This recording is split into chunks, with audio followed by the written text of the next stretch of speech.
Ladies and gentlemen, welcome back to Satisfactory. I'm Accent Evolved, and today we're going to build upon the progress that we started in our starter factory. We're going to expand it out, we're going to build more stuff, the whole 9 yards. But before I get into that, do me a quick favor, scroll down, just double check if you're subscribed.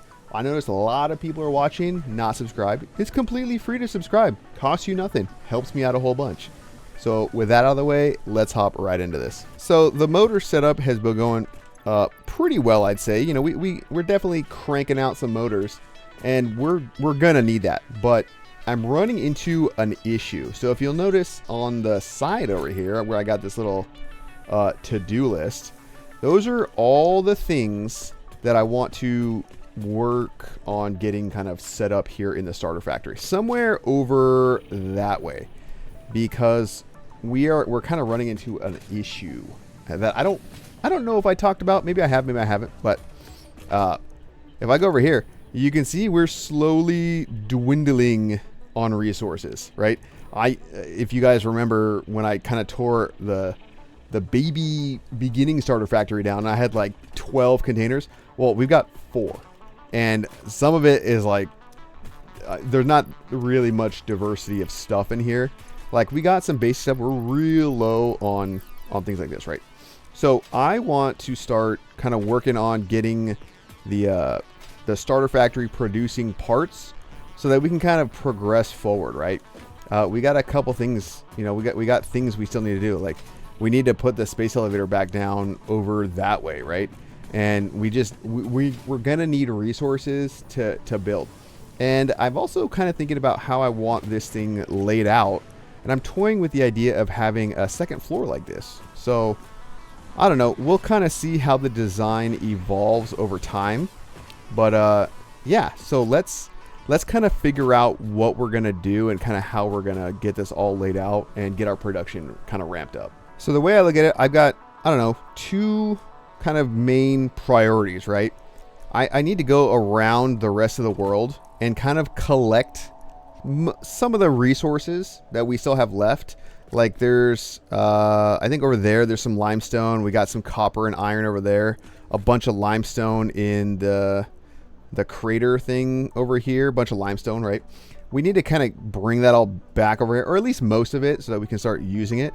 But I've been kind of struggling, maybe not struggling, but I've been playing around with some ideas on kind of how to figure out what we're going to need. And I think the best way to do this is to kind of work backwards, right? So if I throw down, let's see, an assembler, right? If we look at this, if I look at my list here, the modular frames, reinforced plates, rotors and stators are pretty easy, but these are kind of the most, I'd say, complicated parts to make.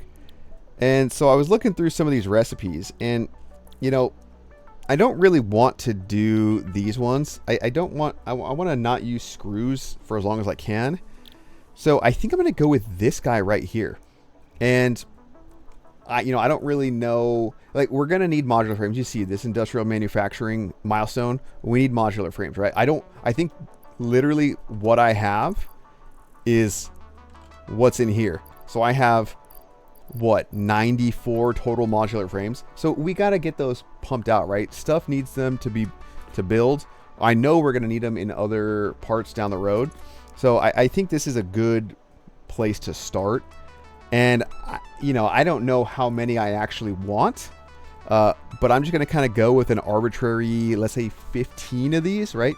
So I'm kind of just going to work I'm going to work my way backwards, right? As far as layout goes, I've been kind of thinking that maybe, I've been leaving this middle area open, and you can see I've kind of got that entrance right here kind of lining up with this foundation, and that side entrance lining up with like this foundation. So I think I want to start kind of like from here over. I don't know, maybe just, let's see, do we like that? I think yeah, that's fine. So we'll throw like 5 of these down. Right? And then we'll use that. So we'll just kind of look at, I guess I can set these recipes. we'll use that and we'll kind of just work our way backwards, right? So now we need steel pipes, reinforced iron plates. Okay, so let's throw down some stuff for reinforced iron plates, you know, and kind of just work our way back, right? So we need, let's see, we need 10, right? 2 times 5, so we need 10 reinforced iron plates, and you know I'm going stitched, right? But here's the thing.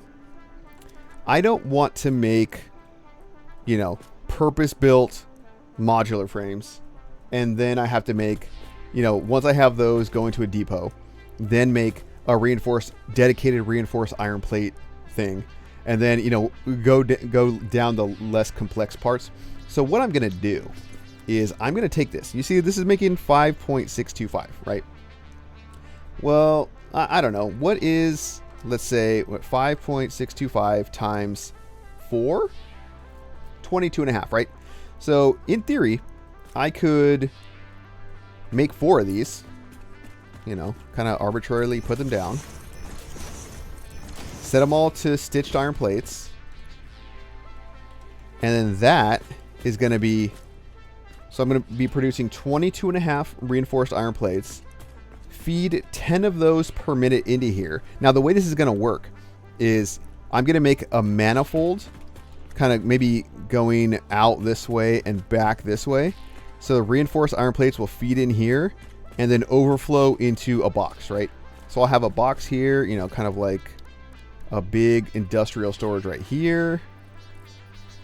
Let's just put that down there. And then another one next to it.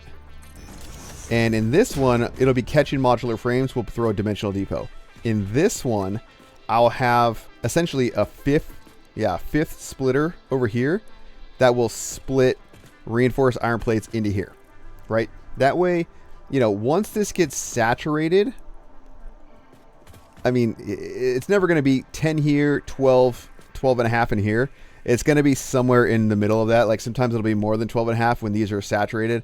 And then other times it'll be less when, you know, I think minimum it'll be about 12 and a half, but it's just like a long manifold, right? So that's kind of the idea, right? And then, you know, we need steel pipes. So of course, I'm not going to use a regular steel pipe recipe.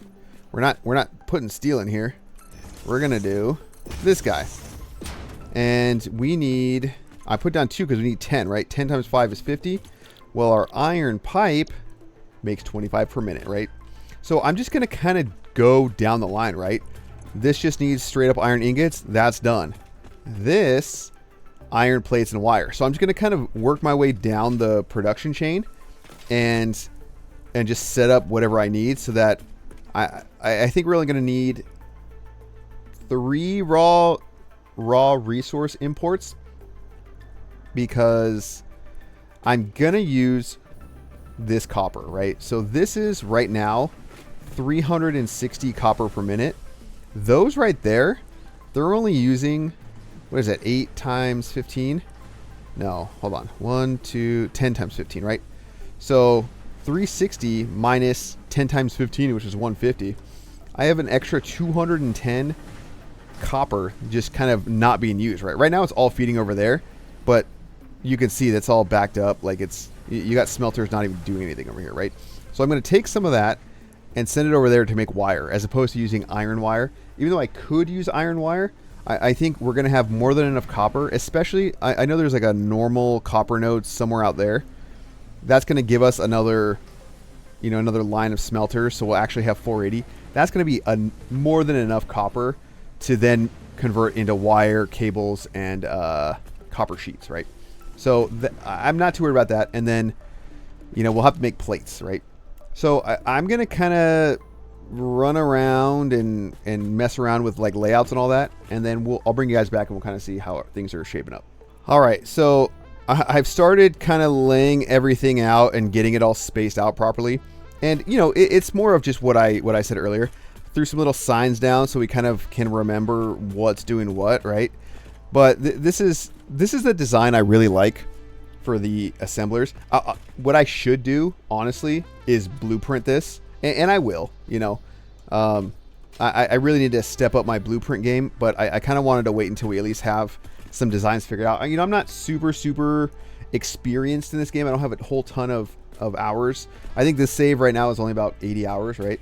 So I can kind of still walk you through, right? So like I said earlier, all these modular frames are going to come into here. Dimensional depot, no problem. Same thing over here. On the bottom, we have the reinforced iron plates. They're just going to kind of go in, and then also the excess is going to end up over here. No problem. We got the iron pipes. Iron pipes are just feeding directly in here. I set this distance up very deliberately, right? If you look down the road, it's these assemblers and those assemblers are in the same line, and that was on purpose because I kind of like that idea, but also because I can just, with this spacing, I can use a lift and just connect straight up without any belts in the middle, right? Obviously, I need to go from splitter to splitter, but I thought that was really nice. We ended up needing... this is controversial to me. I have 5 of these down to make 100 plates per minute. We only actually need... let's see... 18.75. 18.75 times 4.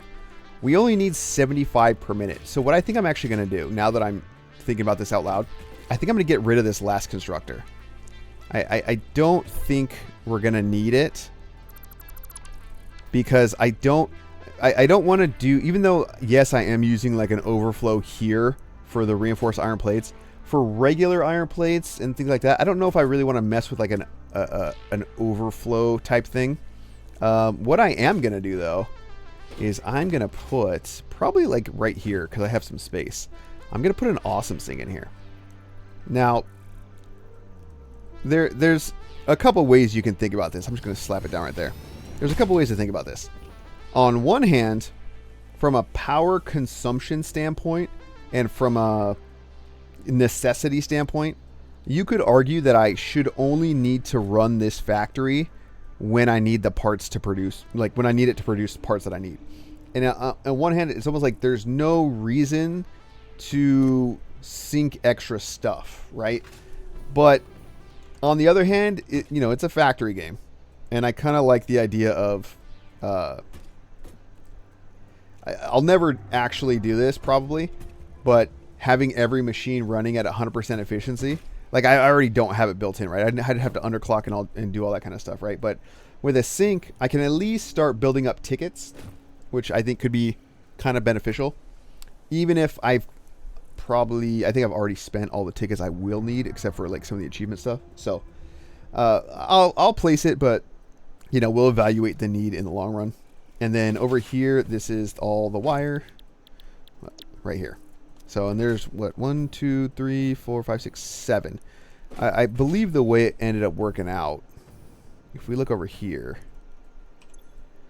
37.5 times 4 is only 150. But I think we're making, oh no, you know what? I think I am going to use iron wire over here. I think that's what I was calculating. Iron wire is 22.5, right? 22.5 times 7.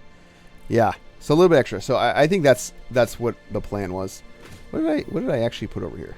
Did I put the sign down? I've been doing a lot of this on the live stream, so if you want to kind of watch the thought process on how I went through all this, check the VOD for my stream. So yeah, so that's kind of the plan, and you kind of get a sense of the layout here. Like I mentioned, trying to keep this center lane open. It may not stay open in the long run, but once I kind of figure out the design and all that, we'll kind of see how it turns out. So I'm gonna kind of finish this up and maybe even get some of those resources running, and then we'll meet back here. Okay, so I know things look very similar, but I actually ended up hooking everything up, and I did end up going with the iron wire recipe here, and that led to some interesting things, right? So we can kind of do some quick math, and you'll see I have these numbers right here, right? These correspond to how many iron ingots per minute we need, right? And this, if we do it 200 plus 120 plus 87.5, that's 407.5 iron ingots per minute. So if we go over here, you will notice that we've got a got some stuff going on over here, right?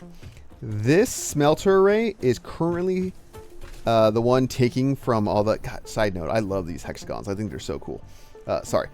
This smelter array is being fed from those 6 impure iron nodes, which comes out to 360, which you'll notice is less than 407. So what I ended up doing was I took this guy right here. It was not... this is 400 and... I think it's just 400. Yeah, so this is 400. This whole smelter array is literally just powering iron pipes, right? And that is this guy right here. So that's taking 400 iron per minute. This guy's producing 480. So what I did is I just took this. Why did I do that? Well, I think it's fine, right? What I should do, actually, this should be... Oh, no. Okay, I remember what I did here.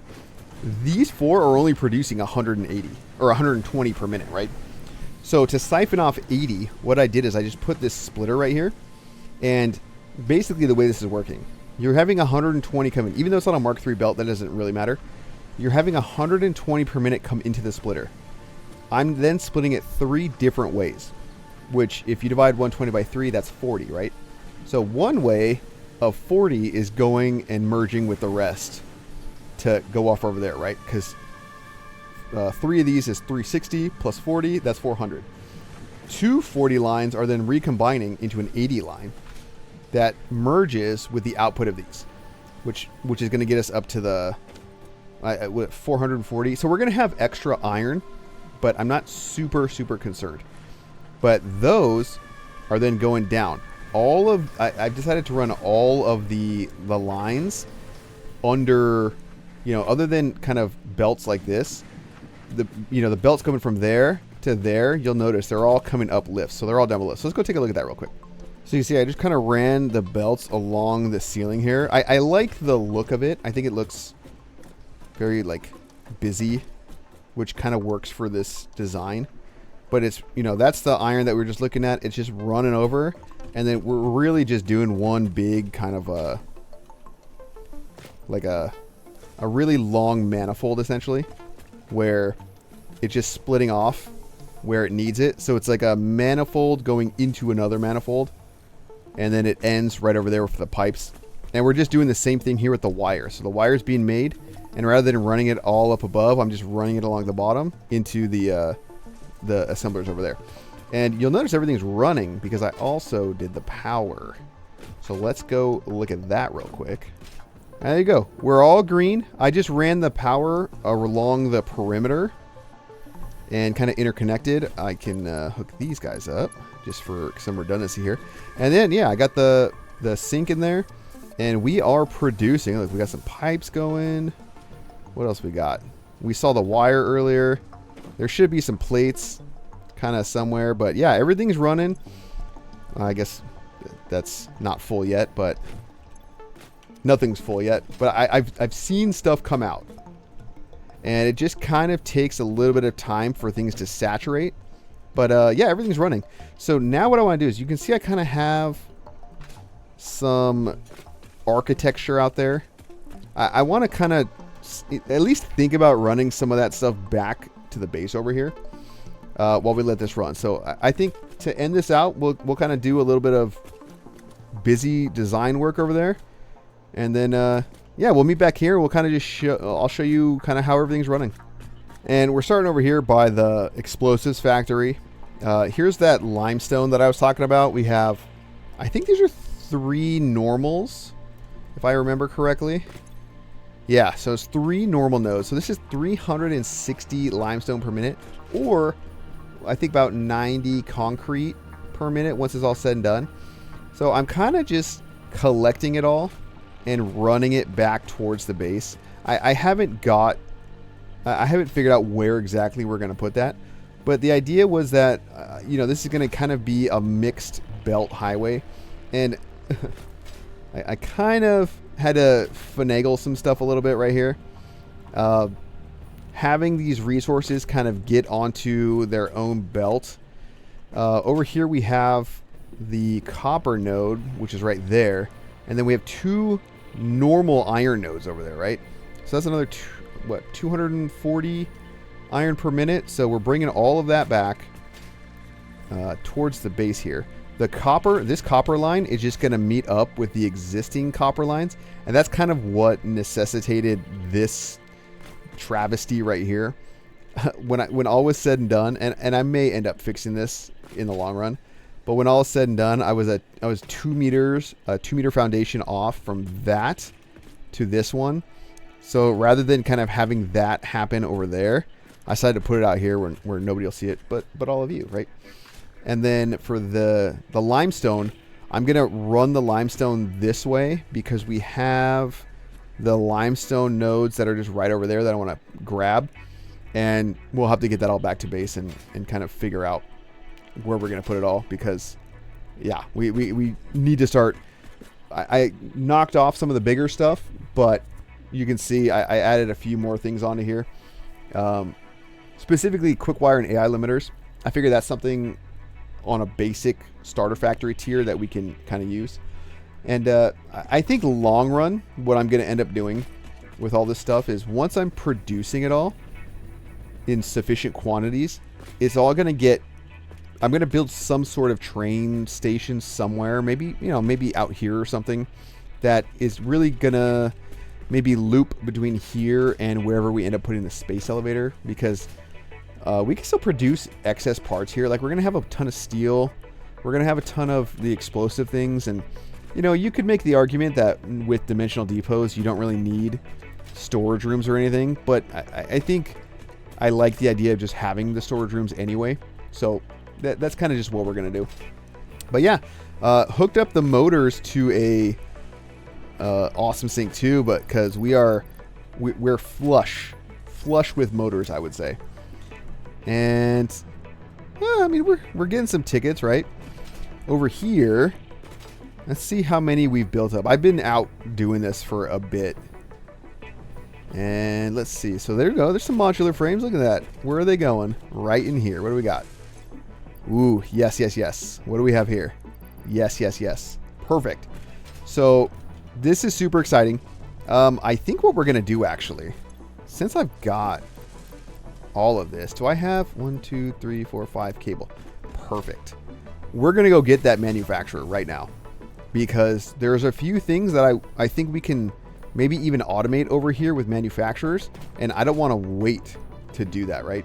I've been saving. Where are you? I thought, oh, did I end up putting it all back? Oh no, here we go. 1, 2, 3, 4, 1, 2. So I've been saving everything so that we can get this going. And we're launching. Yes. Milestone reached. Manufacturers can receive up to 4 inputs for the production of complex parts, such as computers and heavy modular frames, but most importantly, the 2 new project parts. The modular engine and adaptive control unit are essential for the development of Phase 3 of project assembly. You are making good progress. The future is starting to look bright. You know what? The future is starting to look bright. Thank you. And one of the things, by the way, I have to talk about this. I have pretty much gone through and bought, except for, those. I bought all the design stuff possible. All the foundations, all the walls. So I think we now have everything. Everything we're going to need. Eventually, I think eventually we're going to start working on, oh, I don't have this stuff yet. I'm going to get this stuff. But eventually we're going to need all the awards, right? For the main base, like the golden nut, all this stuff. So yeah, I think. Oh, you know what? What does? I've never been this far, so like, okay. So if we look at this manufacturer, right? We see cable, plastic, modular frames, motors. That's kind of why I wanted to start getting these things built up, because we're going to need we're going to need these as building parts. Refineries need motors, right? So I'm glad we did this. What? Okay, hold on. What? I know we unlock parts, right? Heavy modular frames. Oh boy. I know that there is an alt recipe for this that I think I'm going to need to scoot around the world and find hard drives to get. You know what? Let's actually just build a I've never built a manufacturer. God, this thing is massive. Oh, I literally just got the achievement for building your first manufacturer. Okay. All right. So, man, this is some heavy stuff. Heavy modular frames, high-speed connectors, SAM fluctuators. So this is stuff that I also want to get automated, right? You can see we're going to need to start making circuit boards, high-speed connectors. I don't think we necessarily need this, but maybe definitely SAM fluctuators, though, because I'm going to want to start researching some stuff. Actually, God, that reminds me. I lied when I said this was the last thing. There's one more thing I want to do, and that is get one piece of alien technology that's been tantalizing me for a while now. We're going to get the alien power augmenter.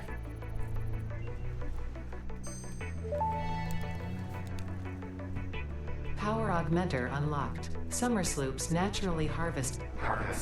Yes, harvest energy from distant sources and distribute it locally. The power augmenter supercharges summer sloops by feeding it local power, increasing its harvesting range and efficiency, and thus power output.